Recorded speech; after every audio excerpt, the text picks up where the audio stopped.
Hola, ¿qué tal? Hoy quiero hablar de autoconocimiento y solipsismo. El solipsismo es una crítica que se le ha hecho al autoconocimiento, a la práctica del autoconocimiento, que consiste en decir que todo aquello que descubre la mente o la conciencia está en sí misma, es decir, no está fuera, sino que sus contenidos son internos, dándose así una brecha o una diferencia entre un sujeto y un objeto, entre un mundo interno y un mundo externo, y creando múltiples paradojas como cómo es posible que se comuniquen estos mundos. Bien, es una pregunta, es una crítica filosófica a una pregunta filosófica. El autoconocimiento, la práctica del autoconocimiento, la preocupación por el autoconocimiento fue una preocupación filosófica y surgió en Atenas, siglo V antes de Cristo, con el famoso oráculo, o digamos que el oráculo de Delfos, donde estaba tallada la frase conócete a ti mismo, pues reflejaba muy bien la cultura ateniense y el ejercicio pues de la filosofía y de la sabiduría griega. En ese sentido, la pregunta tiene un origen griego, filosófico y antiguo, y oracular también si se quiere. Pero quisiera explicar por qué esa crítica al autoconocimiento como una práctica solipsista es válida, pero también por qué la práctica del autoconocimiento no es una práctica solipsista. Bien, primero, ¿por qué surge esta crítica? Sócrates desarrolla el autoconocimiento y llega a una conclusión muy famosa, y es que la sabiduría, es decir, el autoconocimiento es una búsqueda de la sabiduría, es una búsqueda íntima, es una búsqueda personal. Incluso en muchos diálogos se menciona la presencia de una voz interior, el daimon, que es una voz interior. De aquí es que se toman de aquí es que los críticos toman este solipsismo, una voz interior que lo previene, el daimon socrático. Pero lo que se desconoce es una de las conclusiones a las que llega Sócrates, y es que la sabiduría, por medio del autoconocimiento, de una práctica personal e individual que también podría dar pie a un solipsismo, eh, consiste en reconocer la ignorancia, nuestras limitaciones. Algunos han querido ver que la propuesta socrática es una propuesta moral de autocontrol. Entonces, en esas expresiones o prefijos de autocontrol, autoobservación, pues puede atisbarse, digamos, una especie de solipsismo. Es verdad.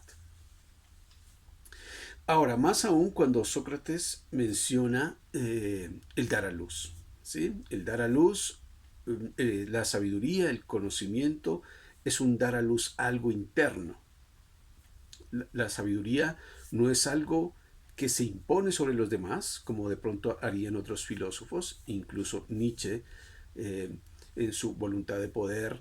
El conocimiento no es algo que uno descubre o da a luz o recuerda,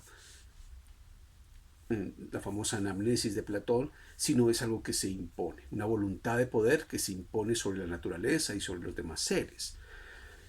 Bien, entonces, pues Sócrates da pie de alguna u otra manera a que la sabiduría y el autoconocimiento puedan ser consideradas una práctica solipsista. Platón también. Platón, siguiendo obviamente a su maestro Sócrates, pues menciona que la sabiduría, la búsqueda de la verdad, es el diálogo del alma consigo misma. Y aquí hay un solipsismo más preciso, ¿no? Es el alma encerrada en sí misma preguntándose por la verdad. Como quien dice, la verdad no está en el mundo físico, fenoménico, sensible, sino en el alma. Y él va a desarrollar mucho mejor que Sócrates, pues que la sabiduría es un recordar. Es una reminiscencia de cuando estuvimos en el mundo de las ideas y luego caímos a este mundo y lo olvidamos. Entonces la sabiduría está dentro de uno. Solipsismo podría uno creer. Incluso la famosa frase de que el cuerpo es la cárcel del alma, de que el alma está prisionera en el cuerpo, pues también puede dar a entender de que el alma encerrada y autoconociéndose, autocontemplándose, pues obviamente sería solipsismo. Bueno, eh, ahorita mencionamos alguna defensa, digamos, de Sócrates. Mencionémosla de una vez en el sentido en que el autoconocimiento es el estudio del ser, no por él mismo, sino por el no ser. Es el ser estudiando lo que en él es no ser, pero es un poco más complejo y luego lo podemos desarrollar. Bien, entonces, y solo mencioné esto para referirnos a las limitaciones, a la ignorancia socrática.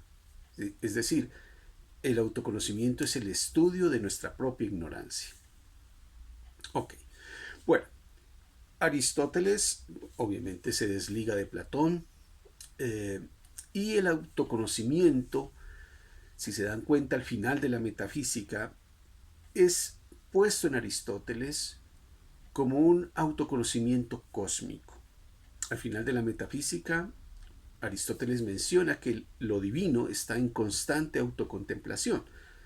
Él solo piensa en lo más bello y lo más bello es él. Entonces solo piensa en él mismo. Un solipsismo cósmico, si se quiere. Bueno, luego viene el Descartes, que tal vez es el que más desarrolla una especie de solipsismo. Y va a decir que el conocimiento solo es posible en el alma, ¿no? Y hace una diferencia tajante entre la res cogitans, es decir, la cosa pensante, y la res extensa, el mundo sensible, el cuerpo. Entonces mente y cuerpo van a ser distintos y el conocimiento solo es posible gracias al alma, ¿no? Bueno, en Kant el conocimiento también solo es posible a través de un yo puro, de un yo trascendental, de un yo que hace una síntesis, usa la experiencia sensible, pero el conocimiento solo es posible gracias a unas categorías o a unas estructuras previas a priori. Y bueno, el yo trascendental parece ser algo interno en el sujeto y el mundo de afuera solo ser el material que él organiza, sintetiza y une con la conciencia, ¿no? La conciencia es la unidad trascendental del conocimiento. Entonces uno podría creer que en Kant también hay este tipo de solipsismo.